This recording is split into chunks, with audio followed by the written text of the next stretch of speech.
Here's a short explanation of the fantasy game Ethnos. Let's start with the basics. The game from Spaghetti Western Games is for 2 to 6 players ages 14 and up. The average game time is 45 to 60 minutes, with the objective of the game to score the most points by the end of 3 rounds. What's in the box? The board, 6 sets of different colored playing pieces, 6 orc scoreboards, 1 merfolk scoreboard, 1 giant token, 6 troll tokens, 18 point value tiles, 12 character cards, these are the two-tone on the back, and 159 playing cards, these are the ones with the colorful back.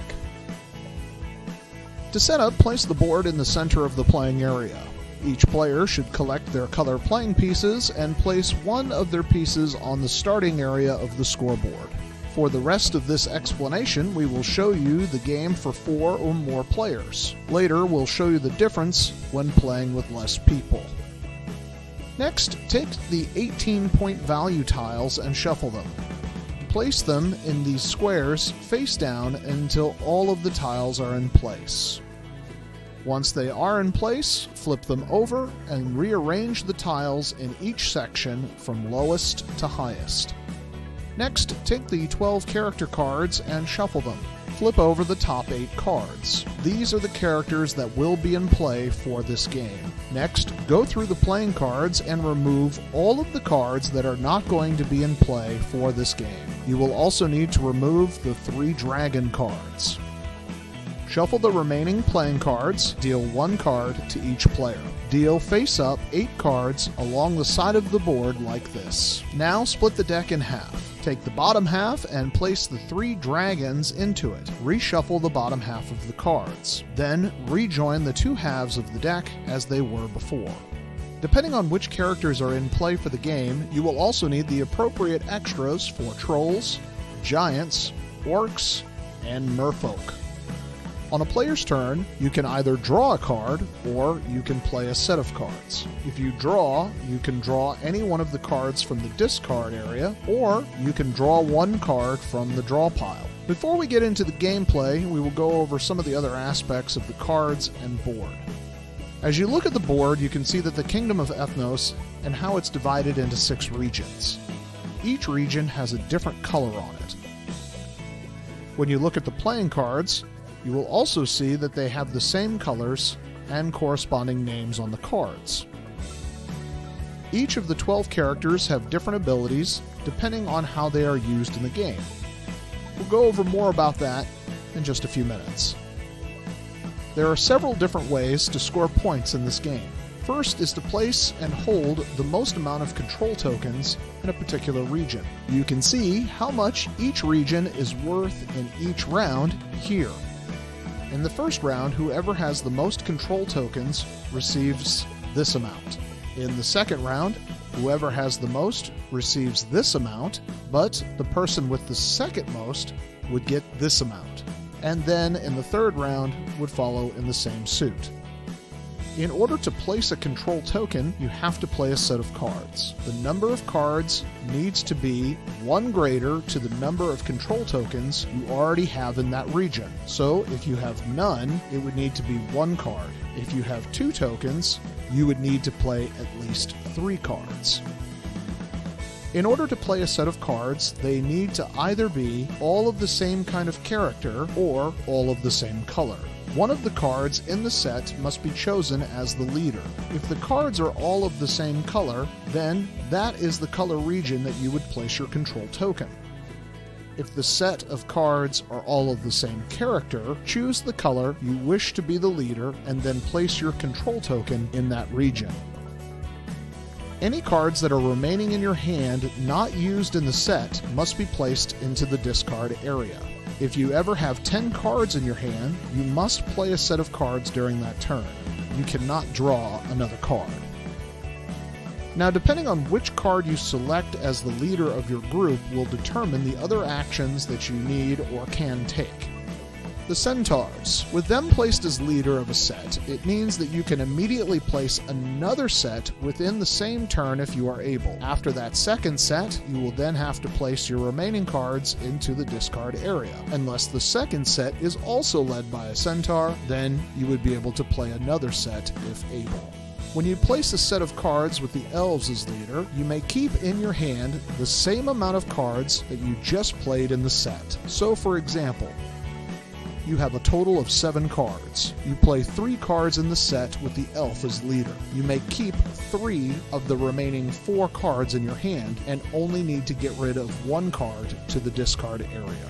When you play a set of cards with the Minotaurs, it means that you need 1 less card for placing a control token. So let's say, for example, I have 3 control tokens in this region. I want to place 1 more. Normally, I would need a set of 4 cards, but with the Minotaur as my leader, I only need 3.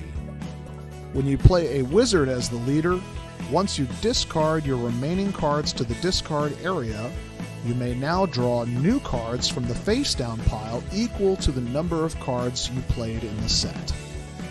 So for example, you have 5 cards, you played 3 cards with the wizard as leader, you discard 2, you can then draw 3 cards back into your hand.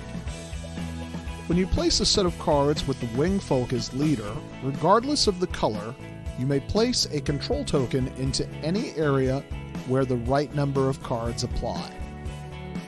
So for example, you have 4 cards, you place down 3 cards with the wingfolk as leader. Though the wingfolk leader is purple, you can place it into any region where you have 2 or less control tokens. The hobbits. They are small and too weak to be placed as leader, and no other character will follow them. If you did place a set of hobbits down, or a set with a hobbit as leader, then you cannot place a control token into a region. What hobbits lack in leadership, they make up for in number. There are twice the amount of cards for hobbits than there are of any other group. And they can be factored into scoring in a different way, which we'll go over in just a few minutes. The giants. If you are the first to play a set with a giant as the leader, you automatically get 2 points on the scoreboard. Plus, you get to collect the giant token, which you will then place on that set. If you or another player plays a set with the giant as leader that is larger, then they will collect 2 points and then take the giant token. At the end of the round, the player who holds the giant token will collect the corresponding points listed on the token depending on which round has just ended. When a new round begins, the giant token is placed to the side until someone plays a set with the giant as leader. When you play a set of cards with the orc as leader, you not only place a control token into the region based on the leader's color, but you also get to place a control token onto your orc board of the corresponding color. The more of these you collect, the more points it will be worth. At the end of the round, you can choose to collect your points that you've acquired, or you can continue to collect for more points into the next round. If you choose to collect, you remove the tokens from your orc board and move your score the appropriate amount of points. The merfolk. When you use the merfolk as leader of a set, in addition to placing a control marker, move your marker on the merfolk board up a number of spaces equal to the number of cards that you just played in your set. If you reach or pass a space with the marker symbol, you may also place another one of your control markers onto any kingdom, regardless of the size of your band. At the end of each round, the highest ranking player on the merfolk board earns points as if it was its own kingdom. The merfolk board is never reset, so if a player reaches the last space, their marker can no longer be moved. The trolls. When you place a troll as leader of a set, you may collect the corresponding troll token to the amount of cards that you played in the set. So for example, you play a set of 2 with a troll as leader, you can then collect the number 2 troll token. If the number 2 troll token was already collected, you can take one that is of a lesser number. These tokens do not hold any point value, but can be used to break any ties over territory at the end of a round. For example, if you reach the end of a round and two players have the same amount of control tokens in a region, the tie can be broken based on who has the higher amount of troll tokens. If the two players have the same amount of troll token value, the player who has the highest individual troll token wins the point. If there are no trolls involved, the points are shared among time players. The dwarves. When you place a set with a dwarf as leader, nothing happens during the round. However, at the end of the round, when you are counting your sets, any set with a dwarf as leader is counted as having one more card in the set. Again, more about that in just a moment, as we have one more character to go over, and that is the skeletons. Skeletons cannot be used as leaders. They are wild cards and can be used to increase the size of any set being played, whether that set is all with the same color or with the same characters. This will help you when you're trying to place a higher number of control tokens in a region. Though the skeletons are very useful during the round, at the end of the round, all skeletons disappear from the sets played in terms of counting the value of each set. Let's take a look at the scoring sets now. A round ends when 3 dragons have been drawn from the deck. If a player draws a dragon, they lay it face up, and then they draw another card. Once the 3rd dragon is drawn, that is the end of the round, and the scoring process begins. First, the players will score their regions, as we've explained before.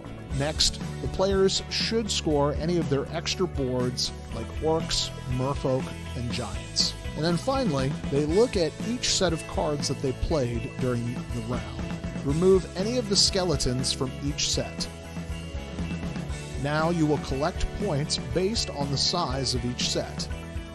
There is a reminder of how much each set is worth located on the board. Once you have scored all of your sets, players return all of their cards and the process begins again for the next round. At the end of the 3rd round, the player who has the highest score is the winner of the game. If there is a tie with the overall score, the player who has the most control tokens on the board is the winner. Now let's take a look at the 2 and 3 player versions of the game. First, remove any of the scoring tiles that say 4+ on them. When placing the remaining scoring tokens, you only put 2 on each region. Only 5 characters are drawn for the game. If any characters are giants or merfolk, use the 2 and 3 player sides of their boards. With the changing of what characters are involved in each game, there's a lot of variety and different strategy that players will find enjoyable. So now you know the basics, let's play.